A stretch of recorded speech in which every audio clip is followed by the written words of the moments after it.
संसद भवनातील घुसखोरी प्रकरणाच्या चौकशीचे आदेश. अमित शहा आज निवेदन देणार. चौकशीसाठी समिती स्थापन.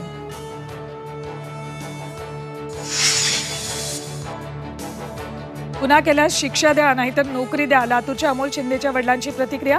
संसदेतील घुसखोरीत अमोल शिंदेचाही सहभाग. देशातला बेरोजगार तरुण संसदेत घुसखोरी करत असल्यास अराजक. संजय राऊतांची टीका. तर पीएचडी करणाऱ्या नीलमला दादांनी मार्गदर्शन करावं. राऊतांचा अजित पवारांनाही टोला. महायुतीच्या समन्वय समितीची आज नागपुरात बैठक. आगामी लोकसभा निवडणूक राज्यातील जागा वाटपाबाबत होणार चर्चा. जुन्या पेन्शन योजनेसाठी राज्य सरकारी कर्मचाऱ्यांचा संप. कोल्हापुरातील सीपीआर रुग्णालयातील कर्मचारी संपावर. तर संभाजीनगरमध्ये घाटी रुग्णालयात परिचारकांचं काम बंद.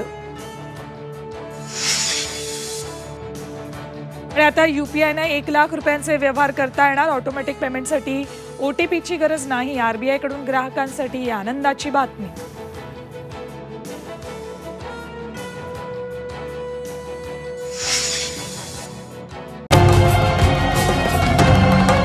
छत्रपतींचा विचार म्हणजे